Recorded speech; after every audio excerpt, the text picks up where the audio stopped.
News 18 देख रहे सभी दर्शकों का बहुत स्वागत, आदाब और बहुत बहुत इस्तकबाल।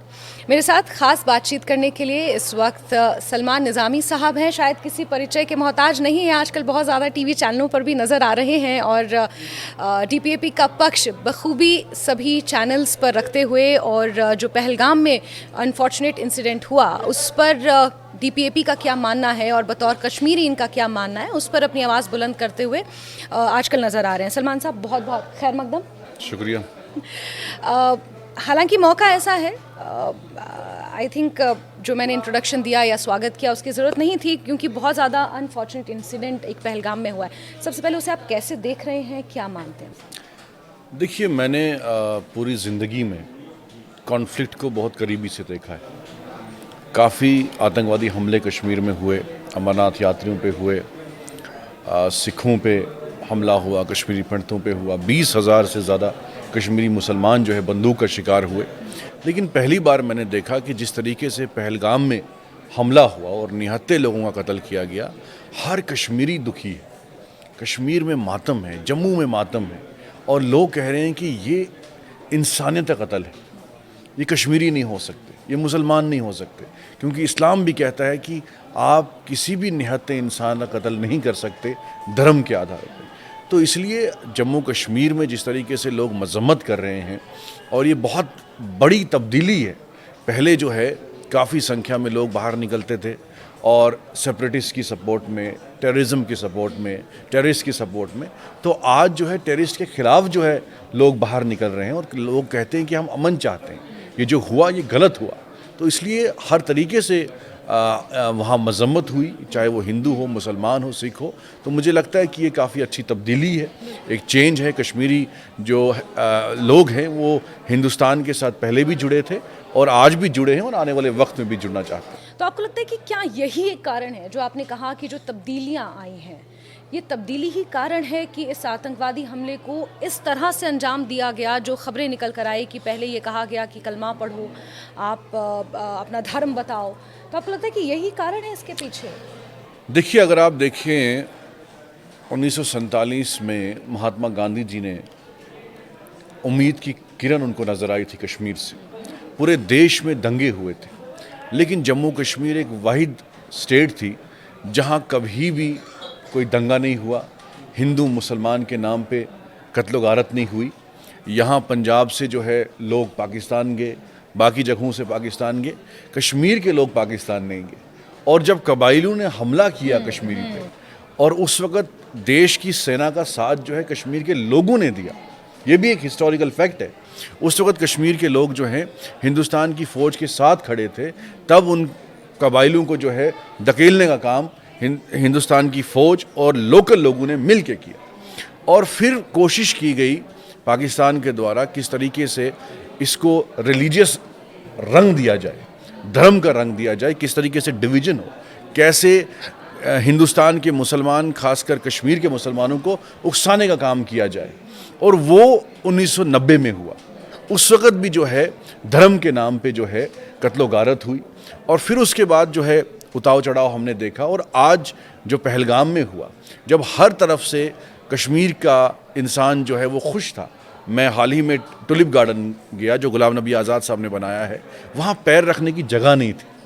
आपके लोगों ने जो है, वहाँ के कश्मीर के लोगों ने गेस्ट हाउस बनाए थे, होटल्स पैक थे, शिकारा देखिए आप, हर एक इंसान, चाहे घोड़े वाला हो, चाहे किसी रेडी वाला हो, हर एक इंसान खुश था कि टूरिज़्म का फ़्लो है।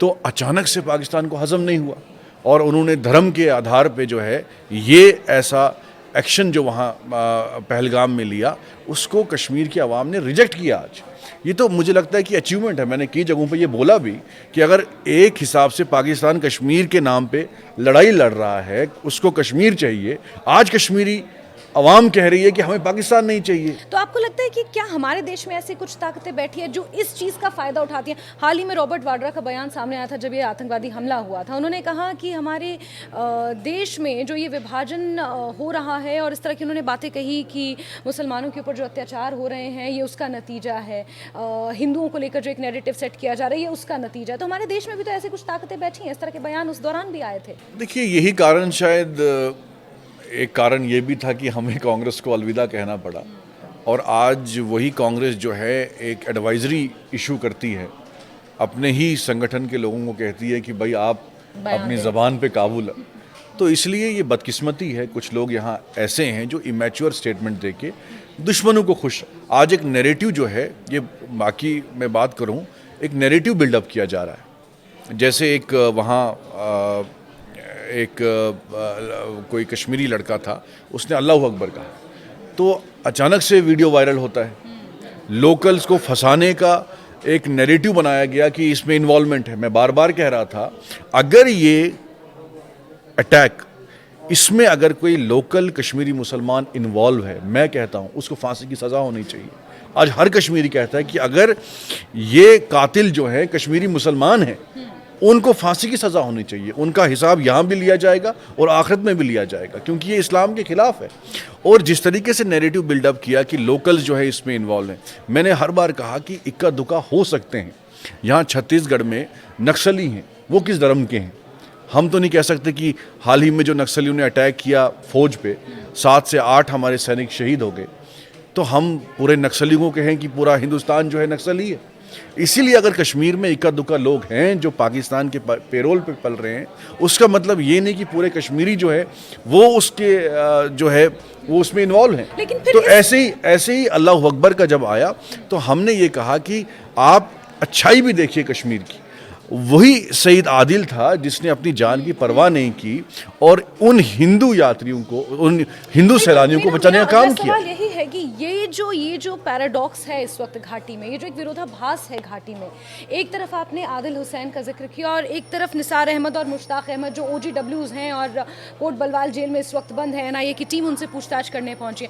तो आपको नहीं लगता कि ये विरोधाभास घाटी में इस वक्त है जो कहीं ना कहीं एक डिस्पैरिटी का, एक डिवीजन का काम कर रही है लोकल लोगों के बीच ही, लोकल कश्मीरियों के बीच ही?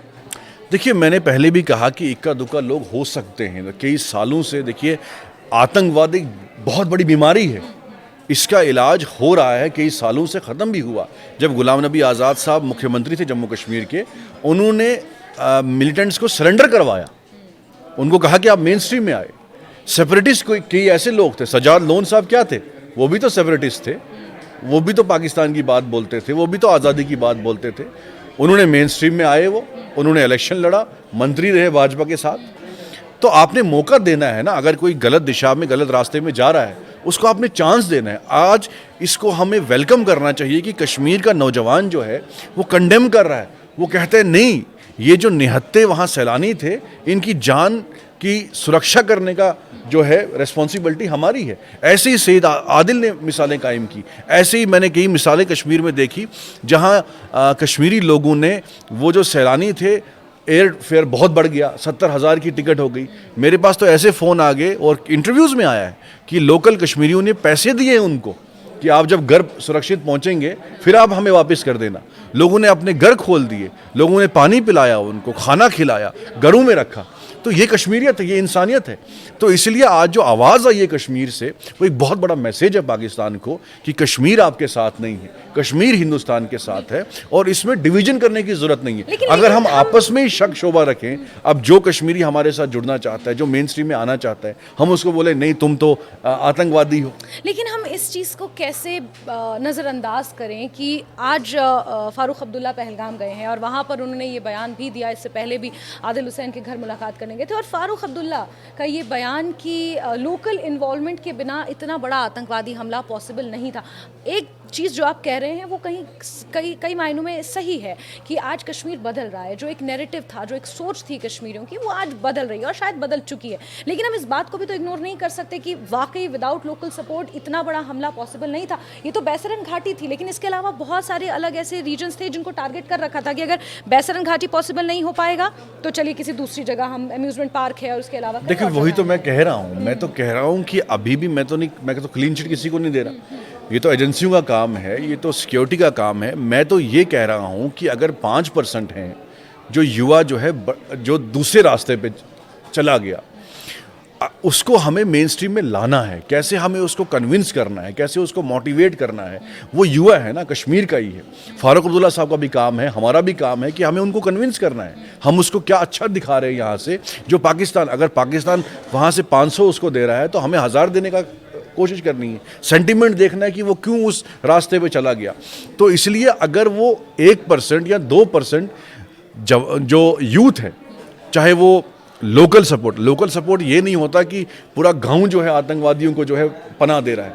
तो एक घर हो सकता है, एक घर की वजह से आप पूरे मोहल्ले को जो है टारगेट नहीं कर सकते। आप उसको आइडेंटिफाई करिए। हमने ऑन रिकॉर्ड आपको मैं कह भी रहा हूं कि अगर वहां इस आतंकी हमले के पीछे किसी लोकल का हाथ है, किसी कश्मीरी मुसलमान का हाथ है, उसको सख्त से सख्त सजा होनी चाहिए। आप कैसे देख रहे हैं फारूक अब्दुल्ला के इस बयान को, जिसमें उन्होंने कहा, अभी तक पहलगाम हमले से पहले तक हमने उनके कई बयान सुने जिसमें वो ये कहते रहते थे कि अगर आतंकवाद से मुक्ति चाहिए तो पाकिस्तान के साथ बात करो, पाकिस्तान ने भी चूड़ियां नहीं पहन रखी, उनके पास भी न्यूक्लियर, इस तरह की बातें फारूक अब्दुल्ला की तरफ से आती रही। लेकिन पहलगाम हमले के बाद जो उनके थोड़े बदले हुए सुर हैं, वो ये कह रहे हैं कि पाकिस्तान से कोई बात नहीं होनी चाहिए।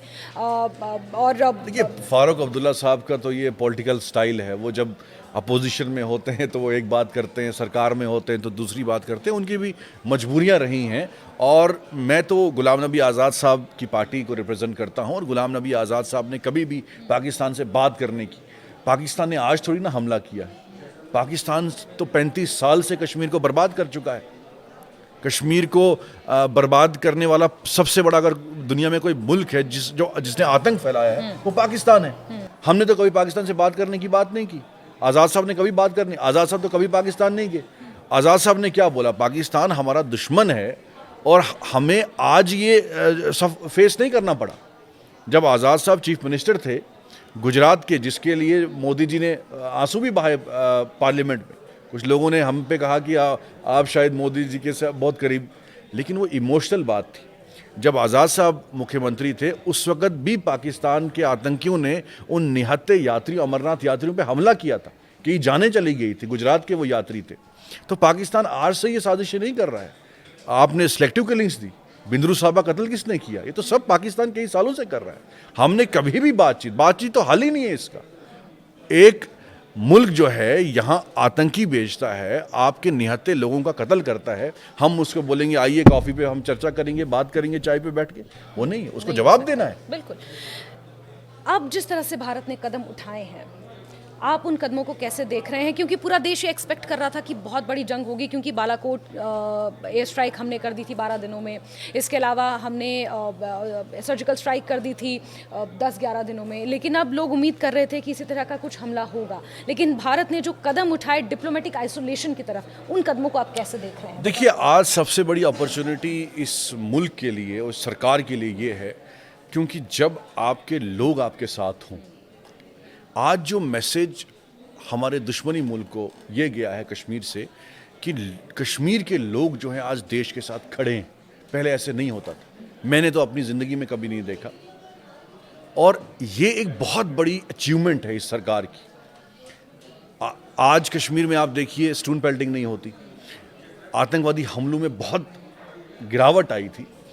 और कहीं ना कहीं मुझे लगता है कि इस सरकार को आज लोगों का समर्थन है। अपोजिशन ने भी खुल के कहा कि हम आपको साथ देंगे। और दूसरा ये है कि हम चाहते हैं कि इसका सलूशन निकले, जवाब मिलना चाहिए। और सरकार के साथ तो हम सब खड़े हैं। और जिस तरीके से पाकिस्तान हर बार कोशिश करता है कश्मीर को यूज़ किया जाता है कई सालों से, चाहे चुनाव हो, चाहे इलेक्शंस हो, चाहे वोट बैंक हो, पाकिस्तान ने हमेशा कश्मीर को यूज़ किया है। लेकिन इस बार जो चेंज मुझे दिखी है कि लोकल लोग नहीं चाहते कि पाकिस्तान के साथ जाना। लोकल पॉलिटिकल पार्टीज में भी एक बहुत बड़ा चेंज देखने को मिला। शायद एक ऐतिहासिक बात पहलगाम हमले के बाद ये भी हुई सलमान साहब की ऑल पार्टी मीट हुआ, जिसमें वो क्षेत्रीय पार्टियां शामिल थीं जो कहीं ना कहीं हमेशा से दिल्ली के खिलाफ रही हैं, और उन पॉलिटिकल पार्टीज ने एक साथ आके संदेश देने की कोशिश की है कि हम मुल्क के साथ हैं। देखिए, बिल्कुल मैंने यही बात की। कुछ लोग ये समझते हैं कि कश्मीर के लोग बाहर इसलिए निकले, आज कश्मीर के लोग इसलिए रो रहे हैं पहलगाम अटैक के बाद क्योंकि उनको नुकसान हो रहा है। अरे हमारे रोज़गार छीन गया हमसे। अगर हम हिस्टोरिकल फैक्ट देखें, कश्मीर में जो कॉन्फ्लिक्ट में हड़तालें होती थी, 6-6 महीने हड़तालें होती थी कश्मीर में, कश्मीरियों ने वो भी सहा है। और कश्मीर इकोनॉमिकली बहुत स्ट्रांग एक स्टेट है। आपका टूरिज्म जो है सिर्फ हम उस पर 4% डिपेंडेंट हैं। टूरिज्म का जो आप जीडीपी में जनरेट करते हैं सिर्फ 4%। हमारे पास एग्रीकल्चर है, हमारे पास हॉर्टिकल्चर है। आप देखिए कितना कुछ सहा है कश्मीरियों ने। तो ये नहीं है कि हमारा रोज़गार छिन गया, हम रोज़गार के बगैर भी जी सकते हैं। 6 महीने कश्मीरी जो है हड़ताल में भी जिया था, कर्फ्यू में जिया था। तो इसलिए ये एक इमोशनल, कश्मीर की सबसे बड़ी खूबसूरती और पहचान ये है कि उसके अंदर इंसानियत है।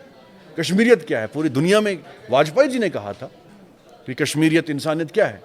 इसलिए आज जो कश्मीरियों ने ये दिखाया है कि हमें दुख इसलिए है क्योंकि ये लोग बेकसूर थे। 2 मुल्क लड़ते हैं, फौज लड़ती है, वो हर दुनिया की फौज लड़ती है, लेकिन उन सैलानियों का क्या कसूर था? 10 दिन हुए थे उनको शादी किए हुए, वो कपल हमने देखा, और उसको आपने खूना खून वो पूरा ग्राउंड कर बिल्कुल। दिया। इस पहलगाम आतंकी हमले के बाद ये कहा जाता है, क्योंकि पहलगाम एक वर्ल्ड रिकॉग्नाइज्ड टूरिस्ट स्पॉट है, ये कहा जा रहा था कि कहीं ना कहीं पहलगाम की आर्थिकी पर, घाटी की आर्थिकी पर चोट है।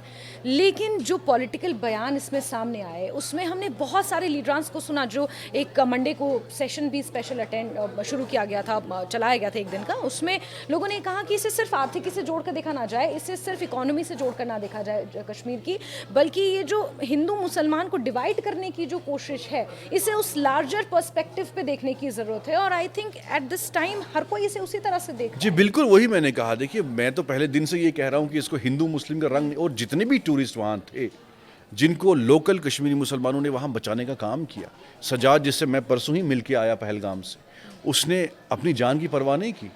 कौन इंसान ऐसा है जिसको आगे से गोलियां चल रही हों? वो तो भाग भी सकते थे। सईद आदिल भाग सकता था, वो तो अगर वहाँ नाम पूछ के वो भाग जाता वहाँ से, सजाद भाग जाता।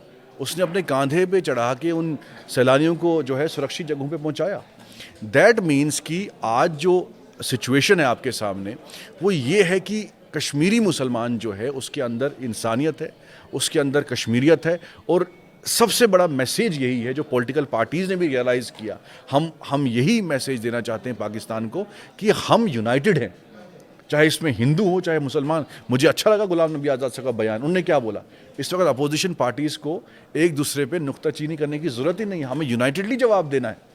अब कांग्रेस बोलेगी नहीं, बीजेपी ने सिक्योरिटी लैब्स, अगर हमारा सिक्योरिटी लैब्स फॉर एग्जांपल हुआ भी, हम तो अपने मुल्क की जो है कमज़ोरियाँ जो है अपने दुश्मनों को दिखा रहे हैं। इस वक्त सवाल जवाब होना ही नहीं चाहिए। अगर हुआ भी फॉर मैं कहता हूँ जी सिक्योरिटी लैब्स ही है, लेकिन हम अपने राज क्यों अपने दुश्मनों को बताएं? तो अच्छा, इसलिए आप पहलगाम जाकर आए, आपने कहा कि आपने सज्जाद से बात की जिसका वीडियो वायरल हो रहा है। सज्जाद वही है, मैं दर्शकों को बता दूं कि जो कंधे पर एक टूरिस्ट को लेकर दौड़ता हुआ नजर आ रहा है वो बैसरन वैली से, वो सज्जाद है। लोकल सेंटिमेंट क्या कह रहा है इस वक्त पहलगाम का? लोकल लोगों का क्या कुछ कहना है? देखिए, लोकल लोग तो बहुत सफ़र कर रहे हैं। देखिए, मैं एक बात बताऊंगा, जो गरीब लोग हैं, अभी होटल इंडस्ट्री के लोग हैं, चलिए वो मैनेज कर लेते हैं, बहुत कमाई होती है, लेकिन जो लोकल लोग हैं, जो छोटी छोटी दुकानों से उनका रोज़गार चलता था, जो घोड़े वाले हैं, जो टैक्सी वाले जिन्होंने लोन्स लिए थे, छोटे छोटे आउटलेट्स बनाए थे, उनको बहुत इससे सदमा पहुंचा है। और वो भी कहते हैं कि ये टाइम लगेगा। देखिए, कश्मीर, मैंने कहा आपको 30-35 साल में कश्मीर ने बहुत कुछ देखा है। हीलिंग में बहुत टाइम लगता है, लेकिन जो हुआ गलत हुआ, नहीं होना चाहिए था। और जिस तरीके से आज कश्मीर जो है तब्दीली देख रहा था, सिक्योरिटी, आप देखिए कश्मीर में जिस तरीके से सिलेक्टिव किलिंग्स हुई, लेकिन उस पैमाने पे नहीं हो रही थी। टेरर अटैक्स हो रहे थे, उस पैमाने पे नहीं हो रहे थे। जहां मैंने कश्मीर में अपने बचपन में देखा है, एक दिन में 4-4 अटैक होते थे, आज नहीं होते थे। तो इसलिए बौखला गया पाकिस्तान कि आज इतने सैलानी कैसे आ रहे हैं कश्मीर में। अब पिछले साल की बात करूं, पिछले साल 1 या 2 लाख सैलानी जो है टुलिप गार्डन के, आज 15 दिन में 5 लाख टूरिस्ट जो है टुलिप गार्डन में गया। तो ये चेंज थी। तो क्या हम ये कह सकते हैं कि जो तमाम चेंज आए ये 2019 के बाद जो ये चेंज आ रहे थे, क्योंकि कुछ रिपोर्ट्स में पढ़ रही थी, कुछ लोकल लोगों की जो बाइट्स और बयान सामने आ रहे थे, उसके मुताबिक लोगों का ये कहना था कि 2019 के बाद जो हम आगे बढ़े थे 30-35 सालों का जो इंसर्जेंसी पीरियड हम देखने के बाद आगे बढ़े थे, कम से कम पहलगाम और उसके आसपास के टूरिस्ट स्पॉट के लोग ये कह रहे हैं कि हम उतना ही पीछे आ गए फिर इस एक अटैक के बाद। देखिए, मैं आपको फैक्ट्स की बेसिस पे बात करूंगा क्योंकि बहुत सेंसिटिव इशू है। हमने भी सफ़र किया है, हम भी कॉन्फ्लिक्ट में रहे हैं, हमने भी देखा है। मैंने तो लाइव एनकाउंटर्स देखे हैं, लाइव आंखों के सामने लोगों को मरते हुए देखा है। तो इसलिए हम भी तंग आ चुके थे। जो हड़तालें होती थी, जो किलिंग्स होती थी। निहत्ते बिंद्रू साहब तो मेरे बहुत अजीज़ दोस्त थे, वो कश्मीरी पंडित थे और मेरे फादर जो हैं जब भी मुझे बोलते थे कश्मीर से दवाई लानी है तो बिंद्रू साहब की दुकान से लाना या दर साहब की दुकान से लाना। कश्मीर में 95% जो हैं, सुशील राजदान साहब जो कश्मीरी पंडित हैं, न्यूरोलॉजिस्ट हैं, वो उस पर विश्वास रखते हैं। अपने मुसलमान डॉक्टरों पे नहीं उनको विश्वास है उतना जितना राजदान साहब। समीर कोल साहब हैं, मेरे फादर जो है उनको सीए था। मैं अपोलो उनके पास गया और मेरे फादर ने बोला नहीं मुझे इनसे दिखाना है, ये हमारे अपने हैं, कश्मीरी पंडित हैं वो, और उन्हें मेरे से एक पैसा नहीं लिया। तो हमारे में इत्फाक था, यूनिटी थी, अपनापन था। चाहे कश्मीरी पंडित थे, चाहे मुसलमान थे, चाहे सिख थे। आज भी रह रहे वहाँ कश्मीरी पंडित। बिंद्रू साहब की दुकान अभी भी वहाँ ही है, दर साहब की दुकान अभी भी वहीं है। जो वहाँ रेस्टोरेंट्स हैं हिंदू लोग चलाते हैं। तो हम नहीं चाहते थे कि कत्लो गारत हो, निहत्ते लोगों का कत्ल हो। और जिस तरीके से कश्मीर में एक तब्दीली आई थी, लोग फेडअप हुए थे, ये किलिंग्स नहीं होनी चाहिए, हम रोज़गार की तरफ जा रहे हैं। आज की जनरेशन जो कश्मीर की है, कोई आईएएस कर रहा है, कोई केएस कर रहा है, कोई डॉक्टर बन रहा है, कोई इंजीनियर बन रहा है। सोशल मीडिया का ज़माना है, लोग आप देखिए कितना एक्सप्लोर कर रहे थे। मैं तो खुद उन जगहों पर गया ही नहीं जो आज का यूथ जो है ट्रैकिंग के लिए जा रहा था, बिना डर खौफ के। जितने टूरिस्ट आ रहे थे, स्कीइंग के लिए आ रहे थे, ट्रैकिंग के लिए आ रहे थे, बाहर से पहाड़ों पे जा रहे थे, कोई डर खौफ का माहौल नहीं था। तो इसलिए कश्मीरी भी चाहता था कि हम आज की दुनिया को एंजॉय करें। हमने बहुत कॉन्फ्लिक्ट देखा, हमने बहुत सख्ती देखी, और शायद यही कारण था पाकिस्तान की बौखलाहट का, उन आतंकवादियों की बौखलाहट का, कि जब उन्होंने ये बदलाव देखा तो शायद हजम नहीं हो पाया। और इसलिए भी हजम अब जो भारत कदम उठा रहा है वो भी पाकिस्तान से हजम नहीं हो रहा है। एक उसमें देखिए, मैं यही कह रहा हूँ कि जिसने भी ये किया बहुत गलत किया, और यही मौका मिला आज कश्मीरियों को एक होने का। कभी कश्मीरी एक नहीं होता था। बहुत सारी अलग अलग चीजें हुई इस पहलगाम हमले के बाद। पहले भी अमरनाथ यात्रा पे हमला हुआ। आपने क्या देखा उस वक्त कि कोई बाहर निकला और आतंकियों के खिलाफ नारे लिया? किसी कश्मीरी ने खुलेआम बोला कि हम हिंदुस्तानी हैं, हिंदुस्तान हमारा है? आज हर सड़क से आवाज आ रही है कि हम हिंदुस्तानी हैं, हिंदुस्तान हमारा है। बिल्कुल, और ये चेंज है। आज कश्मीर जो है यूनाइट हुआ है, आज पूरा देश यूनाइट हुआ है। ओवैसी साहब ने क्या बोला? आज जितने भी हिंदुस्तान के मुस्लिम लीडर्स हैं, चाहे कोई भी लीडर है, वो कह रहा है कि नहीं, हमें जवाब देना है, हम तंग आए हैं और हमें पाकिस्तान की वजह से बदनाम किया जाता है। हम है ही नहीं। अगर हमने वहाँ जाना होता हम 47 में गए होते। यही सेंटिमेंट है जो इंटैक्ट रहना चाहिए और इसी एकता की बात भी हर तरफ की जा रही है और इसी तरह से हम आतंकवाद को और पाकिस्तान को जवाब भी दे सकते हैं। सलमान साहब, कुछ पॉलिटिकल क्वेश्चंस भी लेना चाहूँगी क्योंकि डीपीएपी को आप रिप्रेजेंट करते हैं और घाटी में डीपीएपी को आप आगे कहाँ देख रहे हैं? क्योंकि पीछे कुछ समय ऐसी रिपोर्ट्स भी आई थी कि कुछ इकाइयों को डिसॉल्व कर दिया गया, गुलाम नबी आज़ाद साहब की एब्सेंस कश्मीर से, बहुत सारे कार्यकर्ताओं का मनोबल, उनका मॉरल बहुत ज़्यादा डाउन हुआ और जिस फुल फ्लेजेड तरीके से अपने पार्टी को शुरू किया था वहाँ तक तो नहीं पहुँच पाए जो दिख रहा। देखिए क्या होता है कि जम्मू कश्मीर की पॉलिटिक्स जो है बहुत हमारे बाकी राज्यों से बहुत मुख्तलिफ है, डिफरेंट है। एक सेंटिमेंट्स और इमोशंस की बुनियाद पे जो है वहाँ इलेक्शन लड़े जाते हैं। अगर डेवलपमेंट के नाम पे इलेक्शन लड़ा होता, मुझे लगता है कि गुलाम नबी आज़ाद साहब आज तक वहाँ चीफ मिनिस्टर होते। अगर डेवलपमेंट के नाम पे इलेक्शन लड़ा होता तो मुझे लगता है कि जम्मू कश्मीर में आज हमारी सरकार होती।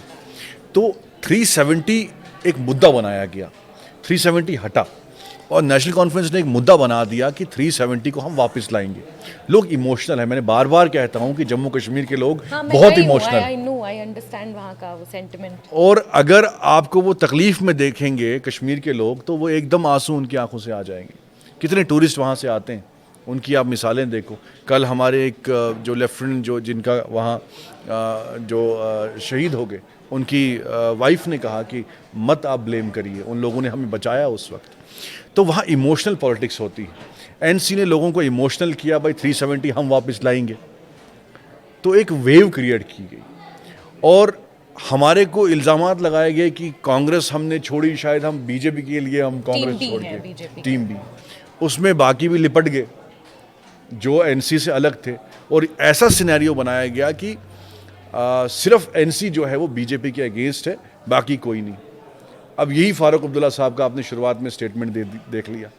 तो उस वक्त इलेक्शनों में फारूक अब्दुल्ला साहब तो पाकिस्तान की सपोर्ट में बात कर रहे थे। हमें कह सकते हैं कि आगे आने वाले टाइम में डीपीएपी को हम एक्टिव देखेंगे? नहीं, बिल्कुल, ये इस समय राजनीति का नहीं है। मैं आपको बताऊं, इस वक्त हम राजनीति नहीं कर रहे हैं। हम ये नहीं देख रहे हैं कि हम इलेक्शन लड़ेंगे। अब ये पहलगाम का हमला हुआ, लोगों का कत्ल हुआ है, मैं वहाँ गया पहलगाम में, मैं थोड़ा वहाँ एक लीडर की हैसियत से गया, मैं तो एक आम कश्मीरी की हैसियत से गया। इस वक्त हमें पॉलिटिक्स को साइड पे रख के, इलेक्शन को साइड पे रख के हमें एक होने की ज़रूरत है। इस वक्त देश के हर एक इंसान, चाहे वो बीजेपी का हो, चाहे कांग्रेस का हो, चाहे डीपीएपी का हो, चाहे एनसी का हो, अच्छी बात है कि अपोजिशन जो है यूनाइट हुई है।